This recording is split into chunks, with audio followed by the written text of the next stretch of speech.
માં નર્મદાની ઉત્તર વાહિની પરિક્રમાનો અંતિમ તબક્કો ચાલી રહ્યો છે। 27 એપ્રિલે પરિક્રમા પૂર્ણ થશે। પરિક્રમાના અંતિમ તબક્કામાં રાત દિવસ ભક્તોનો ઘસારો વધી રહ્યો છે।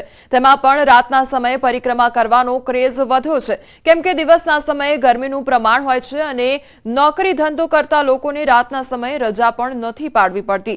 તેથી મોટાભાગના લોકો રાત્રે પરિક્રમા કરવાનું પસંદ કરી રહ્યા છે। રાત્રિ દરમિયાન શ્રદ્ધાળુઓની ભારે ભીડ રહે છે, જેના કારણે રાત્રિ દરમિયાન ભंडाराओ धमधमे छे।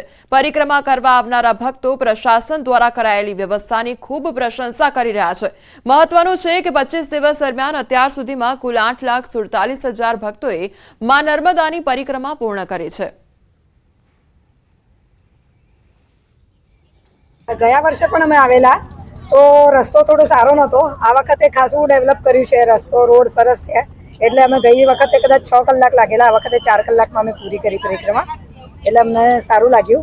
વચ્ચે દરેક જગ્યાએ પાણી નાસ્તાની વ્યવસ્થા કરવામાં આવી છે લોકો દ્વારા, એ પણ બહુ સરસ છે। એટલું સરસ આયોજન જોયું, ઠેર ઠેર નાસ્તા ચા અને બધી વ્યવસ્થા થઈ છે અને અમને પરિક્રમા કરવામાં સહેજ પણ તકલીફ નથી પડી। 27 તારીખે આ પૂરી થવાની છે।